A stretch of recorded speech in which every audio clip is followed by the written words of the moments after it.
Hauzik tabirasi radio lila lithok kidraba wari. Lila asida saktam lang libasing inaugi konjelda Nitish Kumar Moirang Them. Hentoigi saktamda Lem Angom. Thaza Salam Helena.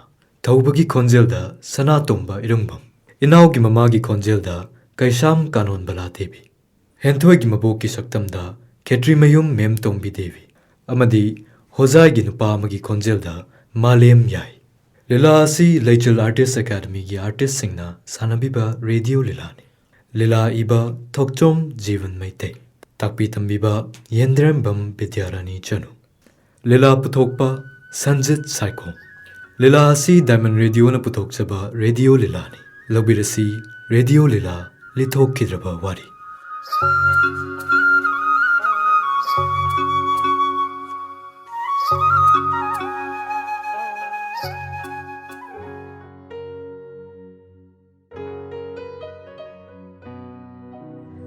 Kaino sum taktharaisina ngasai thongna yam phakhidaine lako haiba lako mi ai sida sum leiramage hauji khakta ikhai jarak labro bema hoi haiba ai sida leiramge mabu mukta kauthok piramo e aibu kai haina haradoriba tainaw khogi ipalduna marol ama ha ibe ma thaja nang tainaw hangba laklibra wahai sidani aina changba ngamdrise ngarang ta su changluriba ai so haifam khangde ngarang dagi udri haiba e adu koina unadraga nang hoji phau lairamiba nangon daga oiramnadi khangdawni hingsabi mi gi thamoi khangpot nate mi di thamoi ka paliko ai khoi di thamoi ka panjade se chatloba changda changjaruragi bem nata ure nuaite lao he changlusi thadose ikai je haba thadu oi changlusi habane makhoi gi mina hanglaga kari khumdoino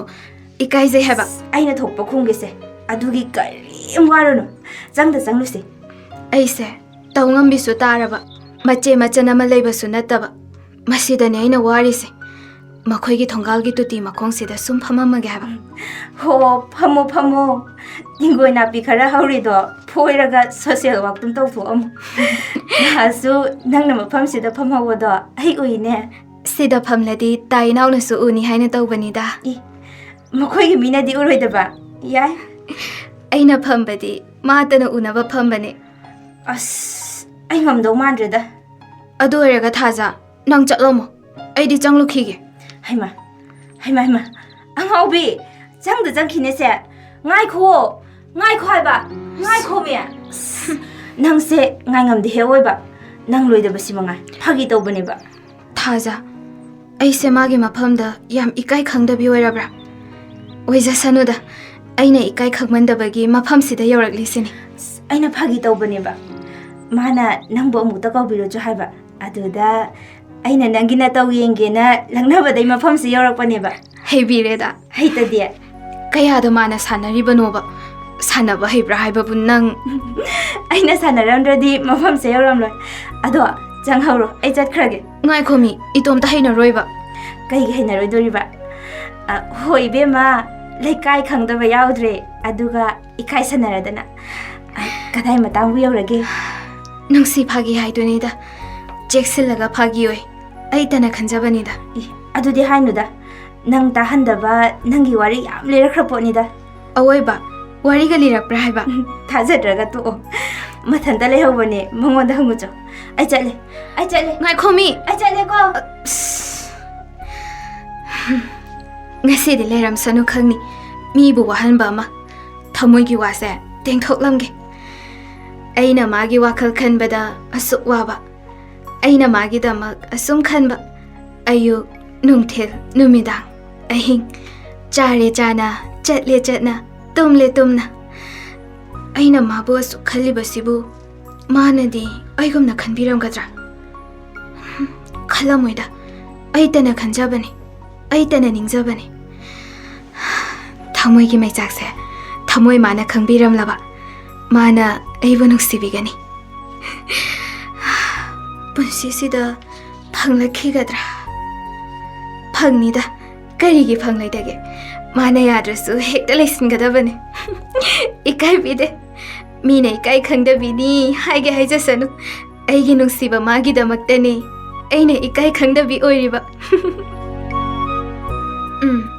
ꯍꯦꯛꯇ ꯀꯧꯔꯒꯦ ꯇꯥꯏꯅꯥꯎ ꯇꯥꯏꯅꯥꯎ ꯑꯁ ꯏꯃꯨꯡꯗ ꯍꯦꯛꯇ ꯆꯪꯁꯤꯜꯂꯒꯦ ꯇꯥꯏꯅꯥꯎ 이마!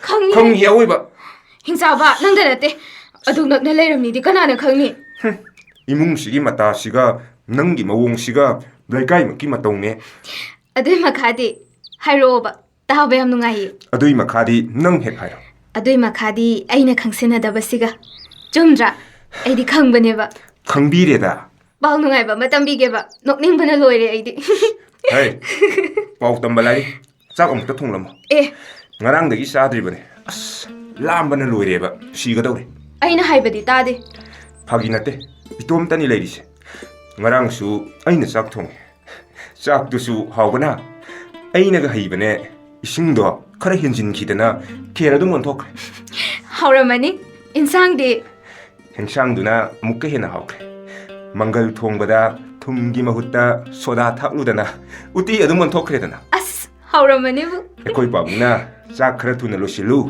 ꯏꯄꯥ ꯆꯥꯛ ꯂꯥꯝꯕꯅ ꯂꯣꯏꯔꯦ ꯍꯥꯏꯔꯝꯕꯅꯦꯕ ꯑꯩꯒꯤ ꯈꯦꯔꯒ ꯎꯇꯤꯒ ꯂꯧꯈꯠꯂꯨꯕꯗꯒꯤ ꯂꯥꯝꯕꯒ ꯂꯣꯏꯅ ꯐꯔ ꯃꯥꯜꯂꯦ ꯑꯗꯨꯝ ꯍꯧꯒꯠꯇꯅ ꯆꯦꯟꯈ꯭ꯔꯦ ꯑꯗꯨꯅ ꯍꯦꯛ ꯄꯦꯜꯂꯤ ꯅꯌꯨꯝꯗ ꯑꯗꯨꯝ ꯂꯩꯔꯒ ꯊꯣꯡꯕꯤꯒꯦ ꯍꯥꯏꯗꯤ ꯌꯥꯗꯦ ꯎꯇꯤꯒ ꯈꯦꯔꯒ ꯆꯥꯗꯅ ꯑꯗꯨꯝ ꯂꯩꯔꯣ ꯍꯦ ꯆꯥꯛ ꯊꯣꯡꯅꯃꯨ ꯂꯥꯎ ꯂꯥꯝꯕꯅ ꯂꯣꯏꯔꯦꯕ ꯂꯥꯝꯕꯒ ꯂꯥꯏꯔꯤ ꯄꯥꯎ ꯅꯨꯡꯉꯥꯏꯕ ꯑꯃ ꯇꯝꯕꯤꯒꯦꯕ ꯉꯁꯥꯏꯅ ꯍꯥꯏꯔꯁꯨ ꯂꯣꯏꯔꯅꯤ ꯇꯥꯅꯤꯡꯗꯦꯁꯨ ꯃꯈꯥꯔꯣꯝꯒꯤ ꯏꯄꯟ ꯑꯃꯨꯖꯥꯎꯗꯣ 이쁜 아무자도 ꯀꯩꯗꯧꯔꯒꯦ ꯍꯥꯏꯕ ꯍꯣ ꯅꯨꯄꯤ ꯆꯦꯜꯂꯦ ꯍꯥꯏꯌꯦ ꯆꯠꯂꯣꯗ ꯅꯥꯇꯩ ꯆꯥꯗꯕ ꯄꯥꯎꯕꯨ ꯄꯥꯈꯠꯂꯝꯅꯤ ꯐꯪꯂꯔꯣꯏꯗ꯭ꯔꯥ ꯍꯥꯏꯗꯅ ꯀꯔꯤ ꯍꯥꯏꯕ ꯍꯧꯖꯤꯛꯀꯤꯗꯣ ꯀꯩꯁꯨ ꯍꯥꯏꯖꯗꯦ ꯏꯇꯣꯝꯇ ꯁꯣꯟꯖꯕꯅꯦ ꯅꯪꯅ ꯍꯔꯥꯎꯖꯔꯤꯗꯨꯁꯨ ꯈꯪꯖꯩꯅꯦ ꯏꯕꯦꯝꯃ ꯇꯥꯏꯅꯥꯎꯒꯤ ꯃꯄꯥ ꯌꯧꯔꯛꯂꯅꯤ ꯈꯟꯗꯅ ꯂꯩꯊꯣꯛꯂꯤꯗꯣ ꯍꯥꯏꯕꯤꯔꯣꯏꯌꯦ ꯂꯨꯍꯣꯡꯁꯤꯒ ꯍꯥꯏꯔꯛꯂꯗꯤ ꯃꯃꯥꯟꯅꯕ ꯑꯣꯏꯗꯣꯏ ꯑꯣꯏꯔꯝꯅꯤ ꯑꯗꯨꯗꯤ ꯍꯥꯏꯅꯨꯀꯣ ꯆꯍꯤ ꯍꯨꯝꯐꯨꯒꯤ ꯃꯤꯗꯨꯒ ꯑꯩꯒ ꯆꯥꯡꯗꯝꯅꯖꯅꯨ ꯇꯥꯏꯅꯥꯎꯕꯨ ꯍꯨꯝꯐꯨ ꯁꯨꯗ꯭ꯔꯤꯕꯣ ꯑꯩꯕꯨ ꯈꯔ ꯂꯤꯔꯦ ꯍꯥꯏꯕꯗꯨꯗꯤ ꯌꯥꯏ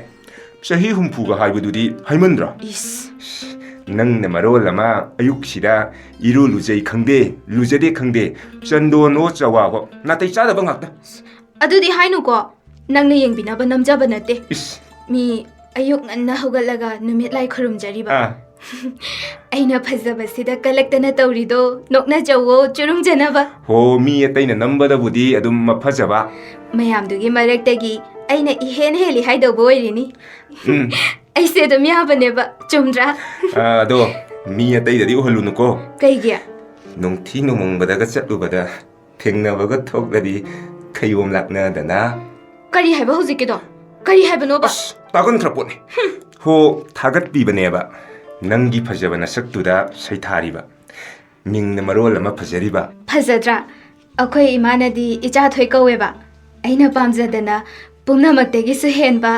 ꯄꯨꯝꯅꯃꯛꯇꯒꯤꯁꯨ ꯊꯣꯏꯕ ꯍꯦꯟꯊꯣꯏ ꯐꯖꯗ꯭ꯔꯥ ꯐꯖꯩ ꯌꯥꯝꯅ ꯐꯖꯩ ꯃꯤꯅꯗꯤ ꯀꯌꯥ ꯅꯨꯡꯁꯤꯕꯤꯗꯕ ꯃꯤꯗ ꯅꯨꯡꯁꯤꯁꯨ ꯑꯗꯨꯝ ꯀꯧꯅꯩ ꯀꯨꯆꯨ ꯃꯨꯕꯤꯗꯅ ꯉꯥꯟꯊꯣꯏ ꯏꯁꯧ ꯌꯥꯝꯅ ꯂꯥꯡꯒꯟꯕꯤꯗꯅ ꯑꯏꯪꯕꯤ ꯑꯗꯨꯒ ꯑꯈꯠꯄꯤꯗꯅ ꯃꯣꯝꯕꯤ ꯀꯥꯏꯅ ꯑꯗꯨꯝ ꯀꯧꯅꯗꯥꯏꯅꯦ ꯍꯦꯛꯇ ꯀꯔꯦꯝꯅꯕꯁꯤꯅ ꯃꯤꯅ ꯅꯣꯛꯅꯔꯤꯗꯤ ꯃꯁꯛꯇꯤ ꯍꯦꯛ ꯌꯦꯡꯗꯅ ꯆꯤꯔꯥꯏ ꯃꯇꯥꯁꯤꯒ ꯍꯦꯛ ꯇꯧꯔ ꯆꯤꯔꯥꯏ ꯍꯦꯛ ꯇꯧꯔ ꯆꯤꯔꯥꯏ ꯍꯣ ꯃꯤꯅ ꯀꯜꯂꯛꯅꯕ ꯊꯑꯣꯏꯅ ꯎꯍꯜꯂꯤꯕ ꯑꯦ ꯀꯣꯛ ꯇꯥꯡꯕꯕꯨ ꯃꯤꯅ ꯀꯜꯂꯛꯅꯗꯣꯏꯕ ꯀꯅꯥꯝꯗ ꯑꯣꯏꯔꯗꯤ ꯀꯅꯥꯝꯗ ꯑꯣꯏꯔꯗꯤ ꯀꯩꯗꯧꯔꯕ ꯀꯩꯅꯣꯝ ꯊꯣꯛꯅꯔꯗꯕꯅꯦ ꯈꯪꯕꯤꯔꯦꯗ ꯂꯩꯐꯥꯎꯅꯤꯍꯦ ꯍꯩꯃꯥ. ꯍꯩꯕꯤꯔꯦꯗ ꯍꯦꯟꯊꯣꯏ ꯅꯪꯁꯦ ꯁꯨꯝ ꯃꯨꯟꯅ ꯌꯦꯡꯂꯒ ꯀꯩꯅꯣꯝꯃ ꯁꯨꯝ ꯈꯜꯂꯛꯄ ꯀꯔꯤ ꯈꯜꯂꯤꯕ ꯀꯩꯁꯨ ꯅꯠꯇꯦꯗ 하요바 낭보 하이로이브 낭보 하요미 낭보 하이로이미 낭보 하요다 따닝브라네 따닝해봐 낭나 사우니 따옵니다 사우비로이 깨쇼 어두부러 따이벙미 아이코이세 용덕이 올리 하이버세 줌바자니까 에 아드나 무까다이데기 랑슬라 이봐 낭 우버다 닝싱럭뿐이다 에 밍원덕이가 람실루번 났대 파락 앙가까누과 낭나 사우버세 야암나 파제 아두디 아이 파자나빠 사우라우라 에 아두데이디 현질럭까누 ꯑꯩꯅꯦ ꯌꯦꯡꯕꯒ ꯉꯝꯖꯔꯣꯏ ꯑꯗꯨꯕꯨ ꯈꯪꯗꯦ ꯇꯥꯏꯕꯪꯄꯥꯜ ꯑꯁꯤꯗ ꯂꯩꯔꯤꯕ ꯑꯆꯠ ꯆꯠꯇ ꯆꯦꯜ ꯆꯣꯡꯂꯤꯕ ꯆꯤꯡ ꯄꯥꯠ ꯇꯨꯔꯦꯜ ꯅꯨꯃꯤꯠ ꯊꯥ ꯊꯋꯥꯟ ꯄꯨꯝꯅꯃꯛꯀꯤ ꯐꯖꯕ ꯑꯁꯤ ꯅꯍꯥꯛ ꯑꯃ ꯂꯩꯔꯝꯗ꯭ꯔꯕ ꯀꯔꯤꯁꯨ ꯑꯣꯏꯔꯝꯂꯣꯏ ꯅꯨꯃꯤꯠ ꯊꯥꯁꯨ ꯊꯣꯛꯂꯝꯒꯅꯤ ꯊꯥꯖꯗꯦ ꯉꯁꯤꯗꯤ ꯅꯍꯥꯛ ꯑꯃ ꯂꯩꯔꯝꯕꯅ ꯃꯍꯧꯁꯥ ꯈꯨꯠꯁꯦꯝ ꯑꯅꯤꯃꯛ ꯑꯁꯦ ꯏꯐꯗ ꯐꯖꯔꯦ ꯏꯅꯨꯡꯇ ꯅꯨꯡꯁꯤꯔꯦ ꯈꯪꯗꯦ ꯅꯪꯁꯤꯕꯨ ꯅꯨꯡꯁꯤꯕꯒꯤ ꯂꯥꯡꯒꯣꯟ ꯍꯥꯏꯕꯗꯨꯔꯥ ꯇꯥꯏꯅꯥꯎ ꯃꯨꯔꯕ ꯀꯨꯆꯨꯗꯣ ꯑꯩꯉꯣꯟꯗꯗꯤ ꯌꯥꯝꯅ ꯄꯛꯆꯩ ꯅꯪꯒꯤ ꯂꯥꯏꯕꯛꯇ ꯅꯝꯂꯤꯕ ꯂꯩꯁꯥꯗꯨꯅ ꯅꯪꯅ ꯇꯧꯊꯣꯔꯛꯄ ꯉꯥꯡꯊꯣꯔꯛꯄ ꯏꯅꯨꯡꯇ ꯅꯨꯡꯁꯤ ꯏꯄꯛꯇ ꯄꯛꯏ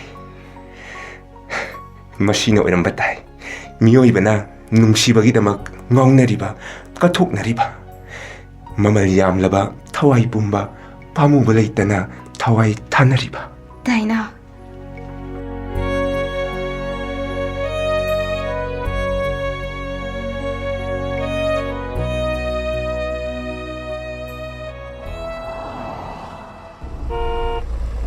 우신나더비가 또 이거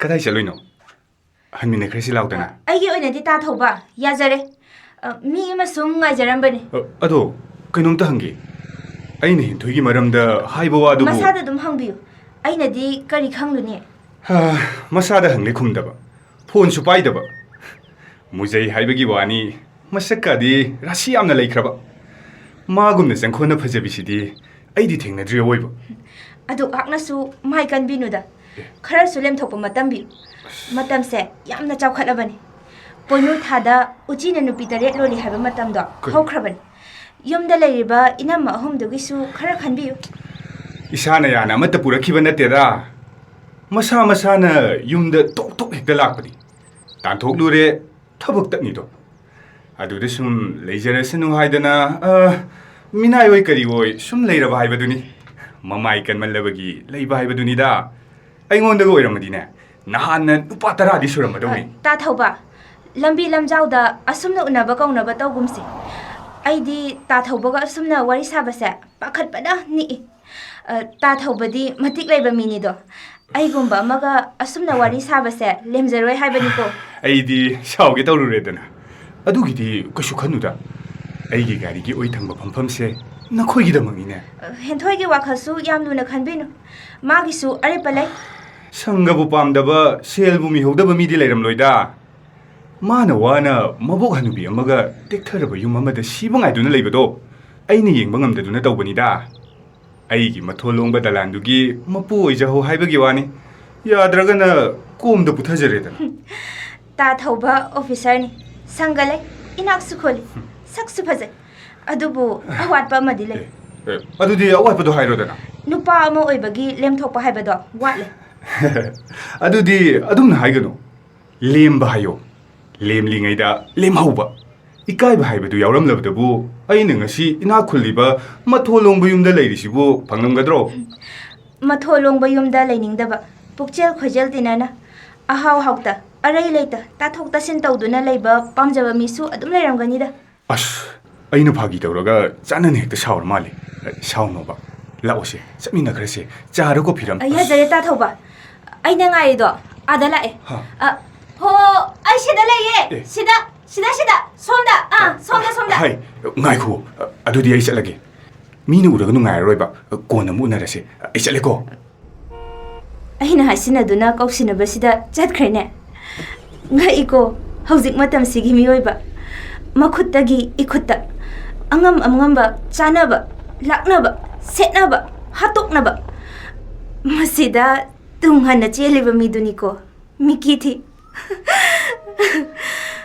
ꯍꯩꯃꯥ 이비엠마 타자 नत्रने ꯍꯩꯃ ꯏꯃꯥꯕꯣ 이샤디 कदाई चलुरिबा 이마나비 ꯑꯃꯒꯤ ꯂꯨꯍꯣꯡꯕꯒꯤ ꯄꯣꯄꯥꯡ ꯂꯩꯔꯨꯕꯅꯤ ꯏꯃꯥꯕꯣ कदाई पोट पुलेरगलब्रो नंबो ꯑꯧ ꯂꯩꯔꯛꯏ ꯏꯃꯥꯕꯣ ꯁꯤꯗꯒꯤꯁꯤꯅꯦ नंबो हल्लदरो ꯍꯟꯖꯔꯅꯤ ꯏꯃꯥꯕꯣ नुंगाइरेदा इशागा उनबा येंगोय इमाबो वारी अमा हागे नंगिदा इनाउसे हेंथोय नतबा कनागुंबा मगा लेबिरा हाइबने ताजदेबो इमाबो अदुबुने इमो हेंथोय लाई थवैदबगुम करेमनबिबगुम तौबतुदा सानमकी थवैबिदबरा खनबनिने इमाबोगना करिगुंबदगा माने इमौदा थवैबिद्रबदी इमाबोक्ति हेक्ता खनगदबनी खंगदे इमाबो नोंदंब कौबा मपुना याइफबदी ओहनसन हेंथोय मराइबक थिजरबनी इमाबो ꯑꯁꯣꯟꯕꯤ ꯃꯕꯣꯛꯁꯤꯒꯤ ꯈꯟꯕꯗ ꯑꯍꯥꯎꯕ ꯆꯥꯒꯅꯤ, ꯐꯖꯕ ꯁꯦꯠꯀꯅꯤ ꯈꯪꯖꯗ꯭ꯔꯕꯅꯤ ꯏꯃꯥꯕꯣꯛ.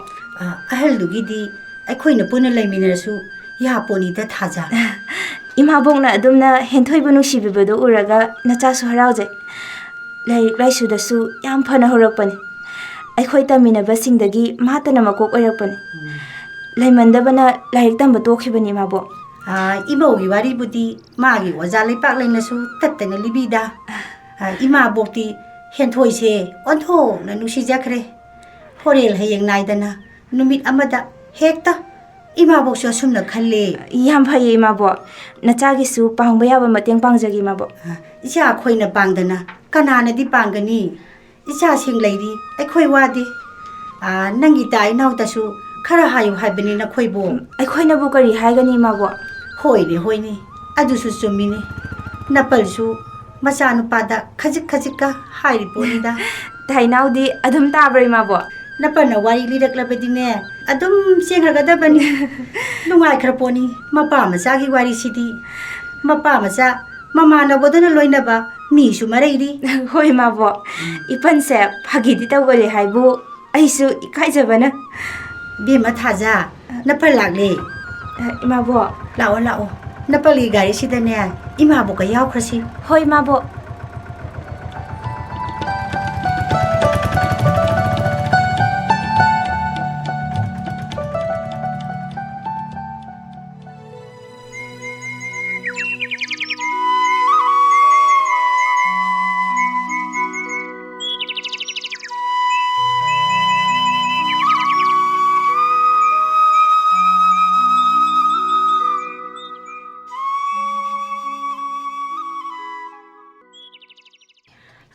이슈 라레다나 라올라 쌍로 ꯍꯣꯏ ꯑꯕꯣꯛ.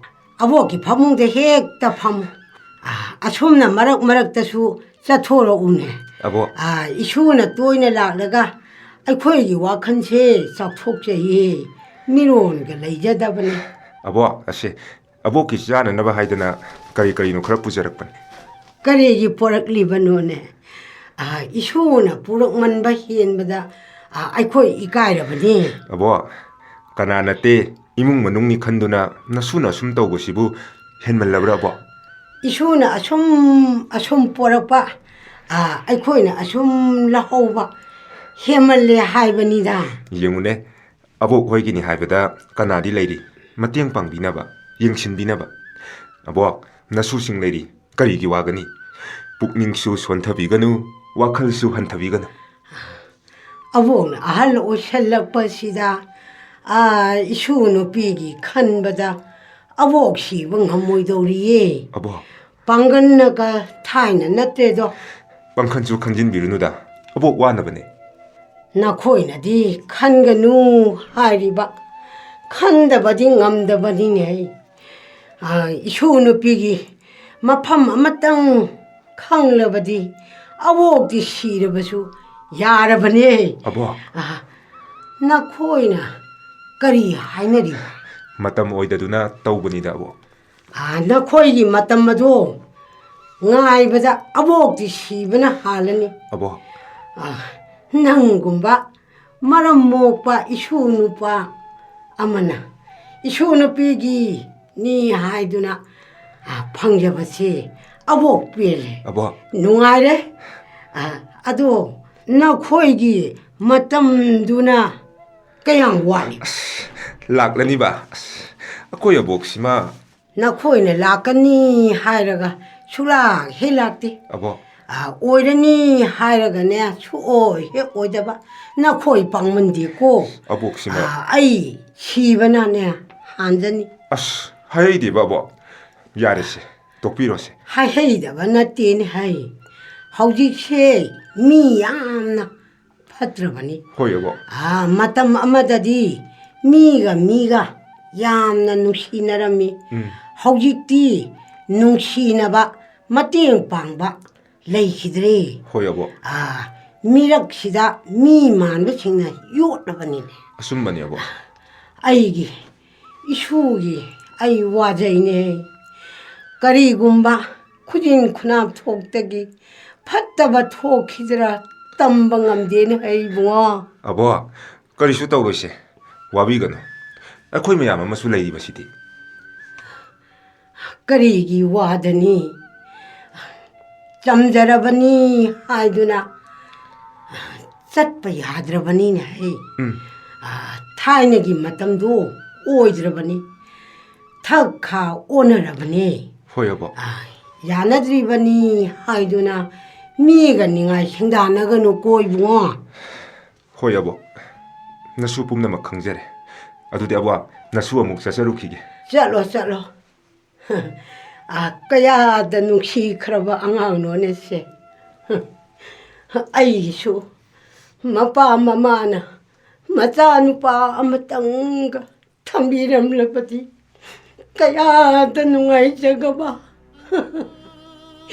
이수 누피세 와레잡고 마복 아이기 칸바다 마용 파우바 반가니 까우레도 아이나디 마복 아이부 타록 람로 아이바 아두부 마복 아이부 타록 두나 이수지나 까람나 마용 반가니 해 농담바 낭게 타오잔 나왔더니 아이쇼 미워피 오이래도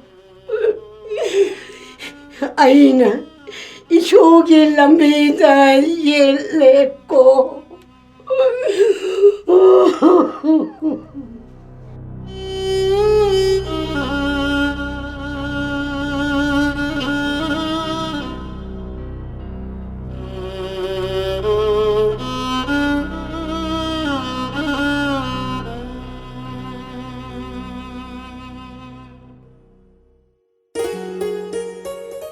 ꯀꯩꯗꯧ ꯂꯥꯛꯄꯤꯔꯝꯃꯤꯅꯣ? ꯑꯁ ꯅꯪ ꯂꯥꯛꯇ꯭ꯔꯤꯉꯩꯗ ꯍꯟꯖꯔꯛꯄꯅꯤ ꯑꯩ ꯂꯥꯛꯏ ꯈꯪꯉꯕꯅꯤꯅ ꯅꯪꯅ ꯍꯦꯛꯇ ꯂꯥꯛꯑꯗꯧꯅꯤ ꯐꯥꯒꯤ ꯇꯧꯖꯅꯨꯀꯣ ꯑꯩ ꯁꯥꯎꯔꯤꯕꯅꯤ ꯁꯥꯎꯒꯟꯈ꯭ꯔꯦ ꯅꯪ ꯁꯤꯃ ꯍꯌꯦꯡꯋꯥꯏ ꯑꯩꯈꯣꯏꯗꯒ ꯂꯩꯔꯗꯤ ꯌꯥꯝ ꯈꯠꯅꯗꯧ ꯃꯥꯜꯂꯤꯀꯣ ꯂꯩꯕꯤꯔꯒꯦꯍꯦ ꯍꯧꯖꯤꯛꯃꯛ ꯆꯠꯂꯁꯤꯔꯥ ꯐꯔꯦꯅꯦ ꯑꯗꯨꯗꯤ ꯂꯥꯛꯑꯣ ꯆꯠꯂꯁꯤ 이스, 누빠싱 ꯑꯁꯤꯗꯤ ꯌꯥꯝ ꯀꯜꯂꯤꯗ ꯅꯨꯄꯤꯁꯤꯡ ꯑꯁꯤꯗꯤ ꯌꯥꯝ ꯁꯣꯜꯂꯤꯗ ꯉꯝꯒꯗ꯭ꯔꯥ ꯑꯋꯣꯏꯕ ꯉꯝꯅꯤ ꯑꯋꯣꯏꯕ ꯐꯔꯦ ꯑꯗꯨꯗꯤ ꯆꯠꯂꯁꯤ ꯍꯦ ꯑꯩꯅ ꯐꯥꯒꯤ ꯇꯧꯕꯅꯦꯕ ꯉꯥꯏꯈꯣꯕ 이복 마탄다 ꯊꯅꯝꯂꯒ ꯃꯤꯉꯝꯕꯤꯅꯤ ꯍꯥꯏꯅꯦꯕ ꯉꯁꯤꯁꯨ ꯑꯩꯕꯨ ꯆꯥꯛ ꯊꯣꯡꯍꯜꯂꯤꯕꯅꯤ ꯀꯂꯛ ꯄꯦꯜꯂꯤ ꯅꯨꯄꯥ ꯊꯣꯛꯇꯕꯒꯤ ꯑꯗꯨꯗꯤ ꯍꯥꯏꯅꯨꯀꯣ ꯀꯌꯥꯗꯤ ꯋꯥꯏ ꯑꯣꯐꯤꯁ ꯀꯥꯅꯕꯕꯨ ꯍꯣꯠꯅꯕꯅꯦ ꯏꯄꯥꯅ ꯏꯃꯥꯗ ꯏꯟꯁꯤꯜꯂꯒ ꯑꯩꯕꯨ ꯆꯥꯛ ꯊꯣꯡꯍꯜꯂꯤꯕꯅꯤ ꯑꯩꯁꯨ ꯃꯈꯣꯏꯒꯤ ꯏꯪꯒꯤꯠꯇꯣ ꯈꯪꯂꯤꯕꯅꯤ ꯑꯗ ꯀꯩꯗꯧꯔꯕ ꯉꯁꯤꯗꯕꯨ ꯅꯣꯡꯃꯥꯏꯖꯤꯡ ꯑꯣꯏꯗꯨꯅ ꯇꯧꯕꯅꯤ ꯑꯁ ꯏꯄꯥꯅ ꯃꯔꯣꯜ ꯑꯃ ꯀꯣꯆꯤꯌꯣ ꯀꯔꯤꯌꯣ ꯇꯧꯐꯝ ꯑꯃ ꯈꯪꯗꯗꯅ ꯅꯈꯣꯏꯗ ꯂꯥꯛꯂꯤꯁꯤꯅꯤ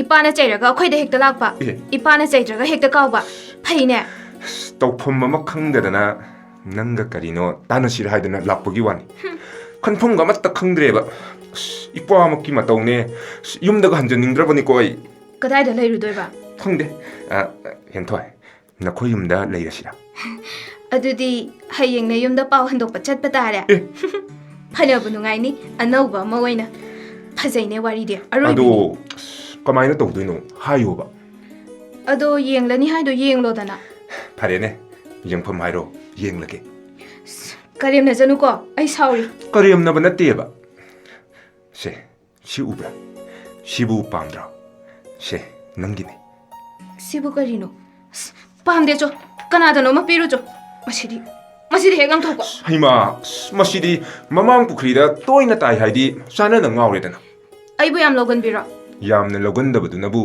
ꯈꯔꯗꯪ ꯄꯨꯔꯛꯄꯅꯤ ꯍꯪꯒꯥꯝ ꯃꯄꯥꯜ ꯁꯨꯞꯅꯤ ꯃꯇꯝ ꯑꯣꯏꯔꯦ ꯃꯅꯤꯡꯒꯤ ꯏꯆꯦ ꯎꯔꯤꯔꯩꯗ ꯄꯤꯔꯨꯆꯣ ꯑꯗꯨꯅ ꯑꯃꯨꯛ ꯀꯅꯥꯅ ꯇꯝꯁꯤꯜꯂꯛꯏꯅꯣ ꯅꯪꯁꯤꯁꯨ ꯈꯪꯒꯟꯈ꯭ꯔꯕ ꯍꯥꯏꯗꯨꯅꯤ ꯍꯧꯕꯗ ꯉꯥꯏꯔꯤ ꯈꯪꯕꯅ ꯍꯦꯛꯇ ꯍꯜꯂꯝꯃꯤ ꯑꯗꯨꯗ ꯏꯃꯥꯟꯅꯕꯤ ꯂꯩꯌꯦ ꯂꯩꯈ꯭ꯔ ꯄꯣꯠꯅꯤ ꯅꯪꯒꯤ ꯅꯃꯥꯟꯅꯕꯤꯁꯦ ꯑꯩꯗꯤ ꯅꯪꯒꯤ ꯅꯃꯥꯟꯅꯕꯤ ꯂꯩ ꯍꯥꯏꯕꯁꯨ ꯈꯪꯍꯧꯗꯦ ꯑꯁ ꯋꯥꯔꯤꯒ ꯂꯣꯏꯅ ꯍꯥꯏꯗꯣꯛꯂꯝꯗꯅ ꯑꯩꯈꯣꯏꯗꯅꯕꯨ ꯉꯝꯖꯗꯕꯅꯤ ꯃꯈꯣꯏꯔꯣꯝꯒꯤ ꯊꯥꯕꯜ ꯆꯣꯡꯕꯗꯕꯨ ꯃꯩ ꯄꯥꯡꯉꯤ ꯍꯥꯏꯗ ꯇꯣ ꯑꯩꯗꯤ ꯍꯥꯏꯖꯕꯅꯦꯕ ꯈꯪꯅꯔꯛꯀꯅꯤ ꯍꯥꯏꯗꯅ ꯅꯨꯡꯊꯤꯜꯗ ꯆꯣꯡꯉꯨ ꯃꯩ ꯉꯝꯒꯦ ꯍꯥꯏꯗꯅ ꯃꯈꯣꯏ ꯃꯃꯥꯡ ꯂꯩꯀꯥꯏꯗ ꯂꯩꯕꯤ ꯀꯔꯤ ꯊꯥꯕꯜ ꯂꯩ ꯍꯥꯏꯕꯤ ꯎꯇꯤꯟ ꯃꯅꯝ ꯅꯝꯕꯤ ꯑꯃ ꯂꯩꯗꯥꯏ ꯃꯌꯥꯂꯣꯡꯅ ꯈꯥꯛꯄꯤꯗꯣ ꯃꯥꯅ ꯃꯥꯌꯦꯞꯇꯒ ꯂꯥꯎꯊꯣꯛꯍꯜꯂꯤꯅꯦ ꯑꯗꯨꯗꯩꯗꯤ ꯏꯀꯥꯏꯕꯅ ꯀꯪ ꯑꯗꯨꯝ ꯀꯣꯠꯂꯦ ꯑꯗꯨꯗꯩꯗꯤ ꯀꯪ ꯑꯗꯨꯝ ꯆꯥꯔꯦ ꯃꯩ ꯑꯗꯨꯝ ꯄꯥꯡꯂꯦ ꯄꯩꯁꯥ ꯑꯗꯨꯝ ꯇꯤꯡꯂꯦ ꯄꯥꯡꯗ꯭ꯔꯗꯤ mahut mangdanaba haiduna yarakloidaba urireido haibiyu sinidana ainadi yarakloidaba khallaga haijabane ꯑꯗꯨꯝ ꯌꯥꯔꯛꯂꯦ ꯅꯠꯇ꯭ꯔꯣ aisu malhenbane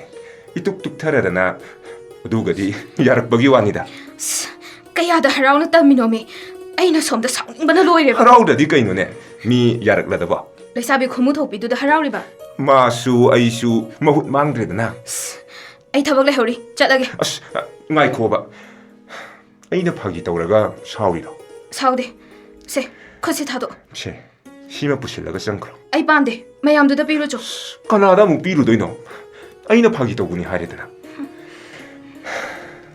ngasidi aina nangbu lawbu laklabani lao salasi ꯑꯋꯣꯏꯕꯒꯤ nangna sauraga nangna oinaraga aina nungaise adubu aigise phagi manbra lao salase se ꯇꯥꯏꯅꯥ ꯁꯦ ꯊꯥꯗꯣꯛ hentoy ꯑꯕꯣꯛ ꯑꯁꯣꯟꯕꯤꯁꯦ ꯊꯥꯗꯣꯛꯂꯝꯃꯒ ꯑꯩꯅ ꯀꯔꯝꯅ ꯌꯨꯝꯗꯨꯗ ꯈꯣꯡ ꯊꯥꯡꯖꯤꯟꯒꯅꯤ ipasu imasu loina tanarabane adugane aboksu ekhoida oina leirani ima ipagi yathang phanglaga laklabane lao se ꯋꯥ ꯑꯝꯇ ꯈꯟꯅꯈꯤꯁꯤ ꯆꯤꯡꯒꯅꯨ ꯊꯥꯗꯣꯛꯑꯣ ꯍꯥꯏꯕ ꯏꯕꯣꯛ ꯃꯇꯣꯝꯇ ꯋꯥꯒꯅꯤ ꯑꯩ ꯏꯕꯣꯛꯇ ꯋꯥꯔꯤꯁꯦ ꯁꯥꯔꯝꯈꯤꯒꯦ hentoy ibokne yahurabane lao haiba ꯑꯩꯁꯦ ꯃꯤꯉꯝꯕꯤ ꯇꯥꯒꯅꯤ ꯊꯥꯗꯣꯛꯑꯣ phare adudi ai chatlage nang lehura ꯁꯥꯎꯔꯤꯔꯣ saude ainabu nangona sawu itikla changkro waramlani ꯑꯩꯕꯨ ꯄꯨꯛꯆꯦꯜ ꯌꯥꯝ ꯆꯦꯠꯇꯕꯤ ꯃꯥꯟꯕ꯭ꯔꯥ hentoy ꯑꯩꯕꯨ ꯃꯈꯣꯏꯒꯨꯝꯕꯤ ꯑꯣꯏꯅ ꯎꯕ꯭ꯔꯥ ꯑꯩꯕꯨ ꯊꯥꯖꯗꯕ꯭ꯔꯥ nangbu thajadaba nangonda chingnaba madu pumnamak amata natte adubu nangdi aigi oiningi inakta lengdana lehenningi numit khudingi yengna yengningliba una uningliba karigumbada udaba matamda lengamdriba lapthokningdriba aduga karigumbada kainaba ꯇꯥꯏꯅꯥ madu ai khangba sungam ngamla ꯑꯩꯕꯨ ꯊꯥꯖꯧ ꯅꯪꯅ ꯅꯨꯡꯁꯤꯗ꯭ꯔꯁꯨ ꯑꯩꯗꯤ ꯅꯨꯡꯁꯤꯈꯤꯅꯤ hentoy ꯀꯥꯏꯅꯕ ꯍꯥꯏꯕ ꯋꯥꯍꯩꯗꯣ ꯍꯥꯏꯒꯅꯨꯕ ꯅꯪꯒꯤ ꯋꯥꯍꯩ ꯑꯃꯅ ꯑꯩꯅ ꯄꯨꯟꯁꯤꯒꯤ ꯉꯥꯏꯕ ꯉꯝꯒꯅꯤ hentoy ꯑꯩꯅ ꯉꯁꯤ ꯍꯤꯡꯂꯤꯕꯁꯦ ꯅꯪꯇꯒꯤꯅꯤ ado chatlaseba ngaibagi khalluragadi aidi ngamgani thajadre ꯑꯩꯅ ꯉꯁꯤ ꯏꯀꯥꯏ ꯈꯪꯗꯕꯤ ꯑꯣꯏꯔꯤꯕ ꯂꯩꯀꯥꯏꯒꯤ ꯃꯤꯅ ꯆꯩꯔꯒ ꯑꯩꯅ ꯍꯔꯥꯎꯔꯤ hentoy ꯑꯉꯥꯎꯕꯤ ꯑꯩꯒꯤ ꯏꯇꯧ ꯎꯔꯒ ꯃꯤꯅ ꯌꯥꯝꯅ ꯍꯪꯒꯣꯏꯅꯔꯝꯒꯅꯤꯀꯣ hentoy ꯑꯗꯨꯕꯨ ꯃꯁꯤ ꯅꯨꯡꯁꯤꯔꯨꯕꯒꯤꯅꯤ pharese thoklaba ma laksarani laoba ꯑꯕꯣꯛ ꯅꯥꯕ ꯐꯔꯛꯄ ꯐꯥꯎꯕꯗꯪꯗꯤ ꯑꯩꯕꯨ ꯃꯤꯉꯝꯕꯤ ꯑꯋꯥꯕ ꯈꯪꯗꯕꯤ ꯇꯥꯒꯗꯧꯔꯦ karigumbada nangi maithong thasado amambana kupsin hankino aidi yengba ngamlo ꯑꯩꯗꯤ ꯉꯥꯏꯈꯤꯅꯤ ꯑꯩꯈꯣꯏ ꯑꯅꯤꯒꯤ ꯃꯇꯝꯗꯣ aikhoi anina luhonglaba nangna mawanobi adagidi nangna hangama palgi phijolga setladana nangna laiga khurumba as yengningmana loire ꯀꯨꯏꯔꯔꯣꯏ ꯊꯃꯣꯏ ꯑꯅꯤ ꯇꯤꯟꯅꯔꯤꯉꯩ ꯑꯣꯏꯊꯣꯛꯇꯕ ꯂꯩꯔꯣꯏ akhawa nungsitna maikai khuding sitli abok naba phabaga soinadabi ꯁꯣꯏꯅꯗꯕꯤ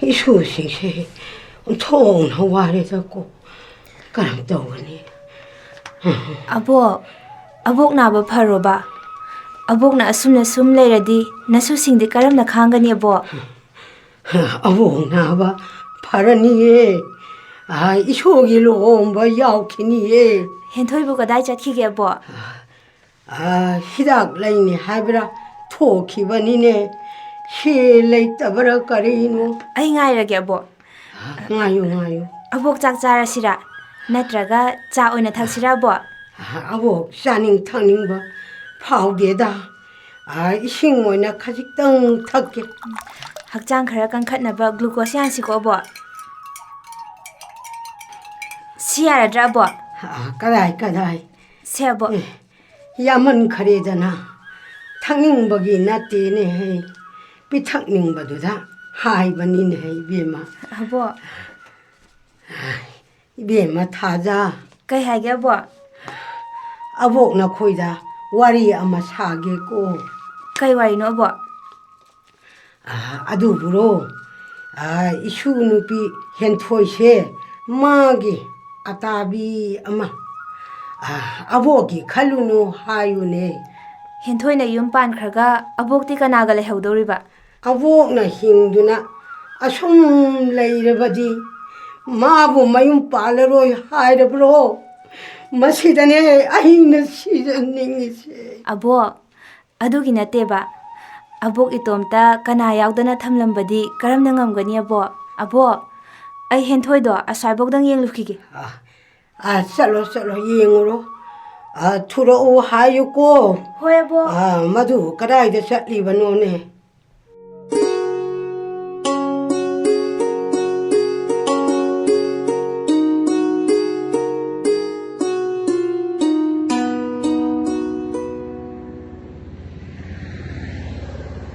ꯍꯥꯏꯖꯩ ꯃꯇꯤꯛ ꯆꯥꯎꯊꯣꯛꯏꯀꯣ ꯆꯥ ꯑꯃꯇꯪ ꯊꯛꯃꯤꯟꯅꯔꯒ ꯆꯪꯈꯤꯕꯗ ꯁꯤꯕꯗꯤ ꯁꯤꯔꯣꯏꯗꯅ ꯑꯩ ꯀꯔꯤꯁꯨ ꯈꯟꯗ꯭ꯔꯦꯁꯦ ꯊꯥꯖꯅꯕꯤꯗ ꯆꯥ ꯑꯃꯇꯪ ꯊꯛꯃꯤꯟꯅꯔꯒ ꯆꯠꯈ꯭ꯔꯗꯤ ꯉꯁꯥꯏꯅ ꯂꯣꯏꯔꯅꯤ ꯌꯥꯝꯅ ꯊꯥꯖꯗꯕꯁꯤꯗꯤꯕ 이복 마탄데 레허웨 거리 톡람가다바 칸두나 와로비노 ꯀꯨꯏꯔꯣꯏꯁꯦ ꯄꯥꯏꯁꯤꯜꯂꯨꯁꯦ ꯊꯛꯂꯨꯗ꯭ꯔꯦ ꯀꯔꯤ ꯊꯛꯂꯨꯔꯦ ꯀꯔꯤ ꯍꯣꯏꯗ ꯆꯥꯁꯤꯃꯗꯤ ꯊꯛꯂꯒꯦ ꯑꯗꯨꯝꯅ ꯉꯁꯥꯏꯅ ꯄꯥꯏꯔꯝꯃꯗꯤ ꯐꯔꯝꯒꯗꯕꯅꯤ ꯑꯗꯨꯒ ꯊꯕꯛ ꯃꯆꯥ ꯑꯃꯁꯨ ꯌꯦꯡꯍꯧꯕ ꯌꯥꯕꯅꯤ ꯊꯕꯛ ꯍꯥꯏꯕꯁꯤꯗꯤ ꯑꯩꯒꯤ ꯏꯈꯨꯠꯇ ꯊꯣꯛꯄꯅꯤꯗꯅ ꯍꯌꯦꯡꯗꯒꯤ ꯀꯥꯕ ꯍꯧꯔꯒꯦꯔꯣ 이때게 빠났자대 오호 빵크레다 꼬낭샤 에이세 오피샤니니 오피샤 셀 띵가다버수 낫다버다 야니 아야목 자자크라게 아도 셀시 바실로 거리기 어려버너 빵크레다 꼬낭시 헨토아 이보 낭다버두기 마땡 오이나 바하이드나 아이나 ngamba 마땡 카레당 빵제버니 라나디 로비누고 ꯑꯩ ꯃꯤꯉꯣꯟꯗꯒꯤ ꯃꯇꯦꯡ ꯂꯧꯕ ꯄꯥꯝꯖꯗꯦ ꯍꯦꯟꯊꯣꯏ ꯃꯇꯦꯡ ꯍꯥꯏꯕꯁꯤꯗꯤ ꯄꯥꯡꯅꯒꯗꯕꯅꯤ ꯂꯧꯅꯒꯗꯕꯅꯤ ꯁꯦꯕ ꯂꯧꯁꯤꯜꯂꯣ ꯃꯤꯅ ꯎꯈ꯭ꯔꯒ ꯐꯖꯗꯦ ꯄꯨꯛꯆꯦꯜ ꯁꯦꯡꯅꯔ ꯂꯣꯏꯔꯦꯕ ꯁꯦ ꯂꯧꯁꯤꯜꯂꯣ ꯁꯦ ꯄꯥꯏꯁꯤꯜꯂꯣ ꯀꯩꯗꯧꯔꯒꯦ ꯄꯥꯏꯁꯤꯜꯂꯣ ꯁꯦ ꯑꯩꯕꯨ ꯀꯣꯛꯁꯦ ꯍꯥ ꯀꯩꯗꯧꯔꯦ ꯍꯦꯟꯊꯣꯏ ꯀꯣꯛꯁꯦ ꯌꯥꯝ ꯉꯥꯎꯈ꯭ꯔꯦꯗ ꯁꯤ ꯌꯧꯔꯗꯤ matang chap chare henthoi humang ngakta ngai ni se nangi pakhala gi bu humang se ai te thopi gi se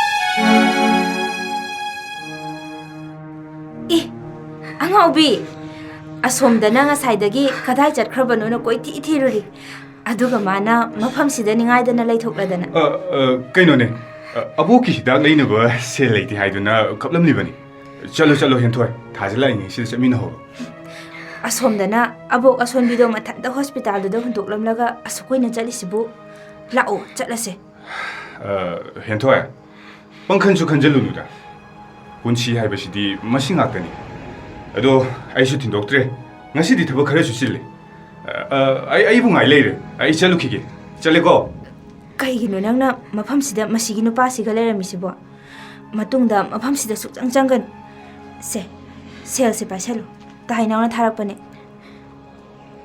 ꯃꯗꯨꯒꯤ ꯆꯅꯐꯝ ꯂꯩꯇ꯭ꯔꯦ ꯍꯦꯟꯊꯣꯏ ꯎꯔꯕ꯭ꯔꯥ ꯑꯩꯅ ꯄꯥꯏꯔꯤꯕꯁꯦ ꯃꯁꯤꯁꯨ ꯁꯦꯜꯅꯤ ꯀꯔꯤ ꯁꯦꯜꯅ ꯉꯝꯗꯕ ꯂꯩꯇꯦ ꯍꯦꯟꯊꯣꯏ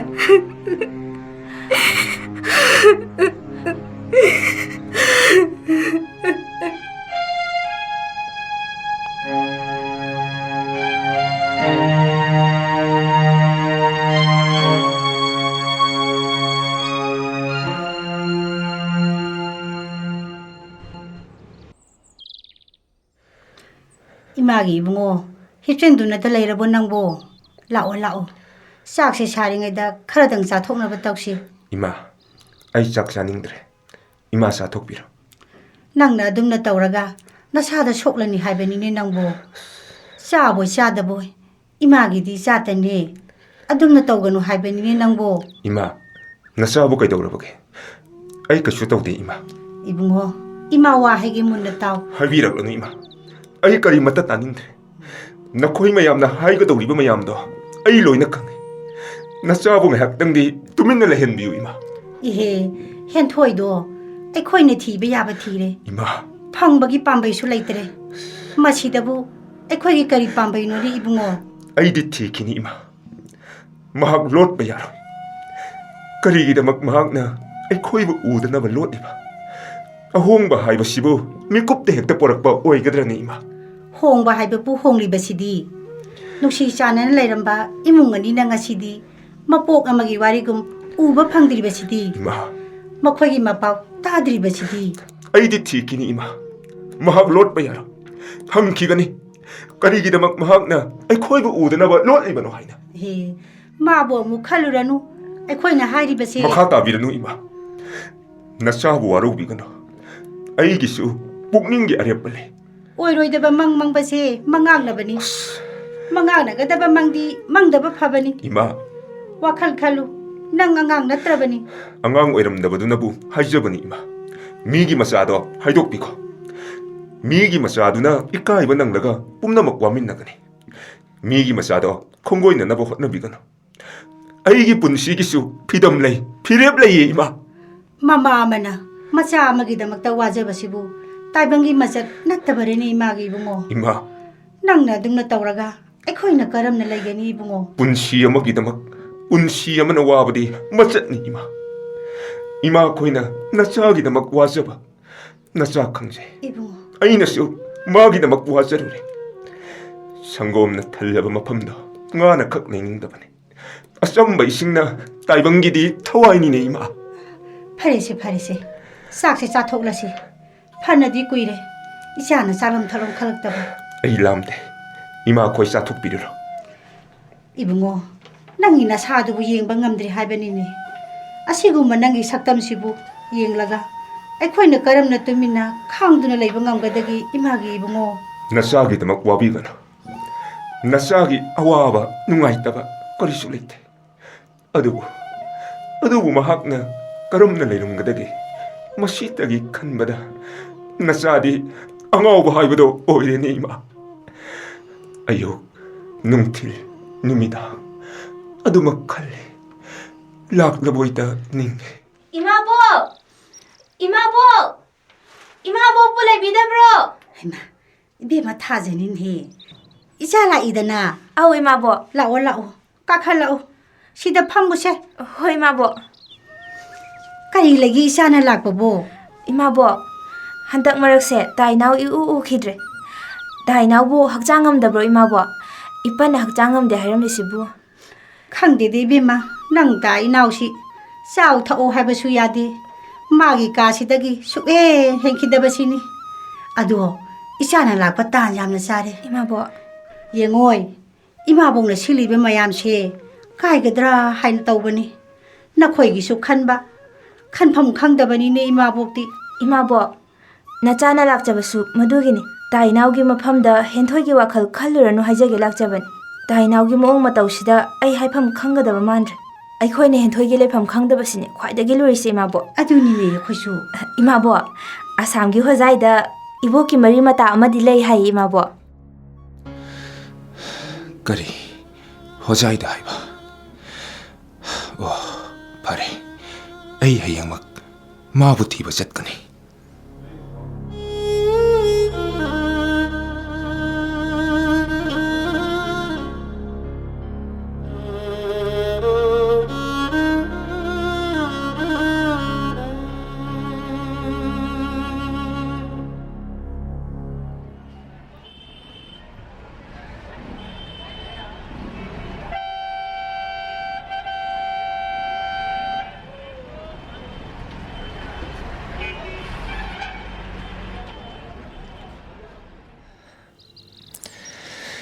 ꯐꯅꯗꯤ ꯁꯥꯡꯂꯁꯦ ꯑꯩꯅ ꯂꯥꯛꯂꯤꯕꯁꯦ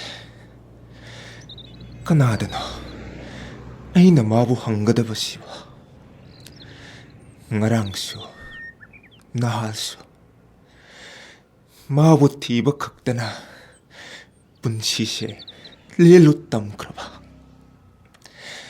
Oh, ada nupa madi laglese. Pare, mangonde hekta hanglage. Karigumba mata hangjage ba? तादो आई बोय बिरब्रा Oh, mane, sombune. Karigumba mata hangjage. होय हाइबियो Pancholi khulsibu kadomda oirabana. Amukta takpiramuba. Pancholi हाइबा तादो दगी नोगोरसिना टेंटोली Oh, अदुगा असोमदगिसिना चितालिना अदुगा मथकलोमदगी असोमदा सत्ख्रेबसिना Pasali अदुगा येंबियो आदगी गली सिदा सटलगना पंचोली नोगोर हाइबदुनी oh. Yamna nungaijare ina. अदो तादोबु सना लेबाक मसा ओइबिरब्रा Hoi, mani ina. ओ Ai Manipurdagi lakpani. Mafam sida misak amakak thijarakpani. ओ मणिपुरदगी तादो सना लेबाक मचानी हाइबा ताजबदा यामना नुंसिये Inaw. अईगी होजाई लमगी zone सिंगसे सना लेबाकतगी हौरकपनी हाय अईसु इपा इपुसिंगी हौरकफमदो यामना सतनिंगबनी अहल लमन सिंगना लिबिरंबा वारीदा अईखोइसे सही तरेत खुंताकपदा लांजेलकपदगी मफम असिदा खुंदाखिबनी हाय तादो Mani inaw. तादोगी सक्तम उजबदा ईगी मरी अमा लाकले खनबदा यामना नुंसिबनी थिबिरकलिबा मिसक अदो लेपनमक फंगबो ओइबियुको तादो ननाव अमुक यौजरगे Hoi, pare inaw. Oh, nungsida. Joy na takriba he kungam. Piktak, tumin lep liba. Nungsiraba yung. Tek na koi na satkraga. Lambi sina sam na kriba. Yum mamadagi, yum mamad. Karino kangdaba. Mariyama laibagom. Tumpak tasinduna. Aigi itaw uraga. Tumin lep libra. Natragana. Nakoy ginarakta. Mahaksu luot libra. Hentoy. Ay nga sidi. Nanggi konggol lirakli. Yening punsi na natay biramlaba. Aigi punsibo. Naung na yening hulhalamlaga. Nang nakarigi lot libana. Nangbo. Aigi awawa itaw se. Loon na yeng libana. Nangbo tolak loka ba kay daw bagehen to.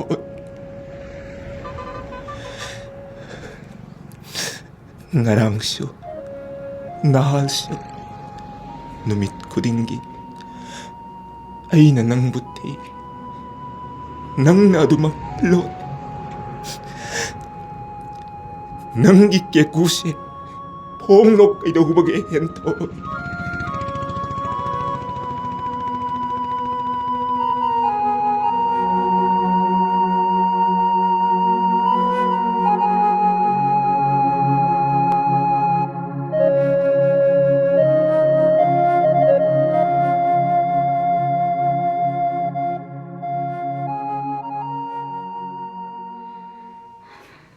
ngarang sula ihai ai tana lole ai di nang bu una bangam loi dore nang bu nong matang udabada lengam khidaba aise ngasi di nang bu udana ba lole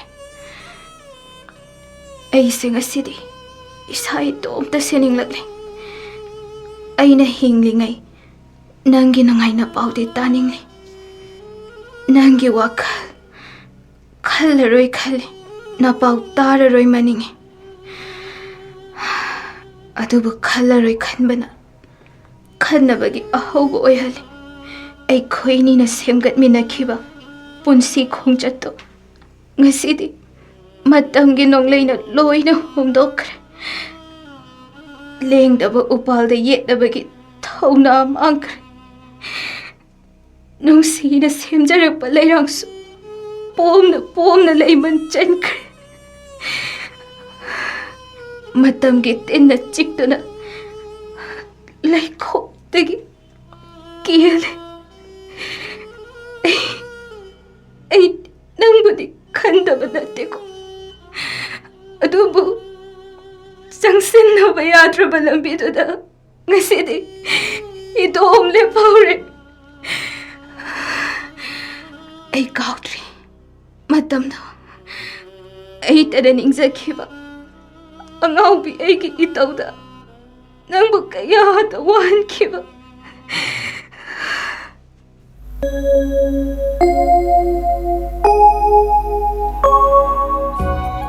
ꯍꯣꯏ ꯌꯦꯅꯤꯡꯊꯥꯁꯨ ꯂꯥꯛꯑꯦ ꯑꯩꯁꯨ ꯂꯥꯛꯑꯦ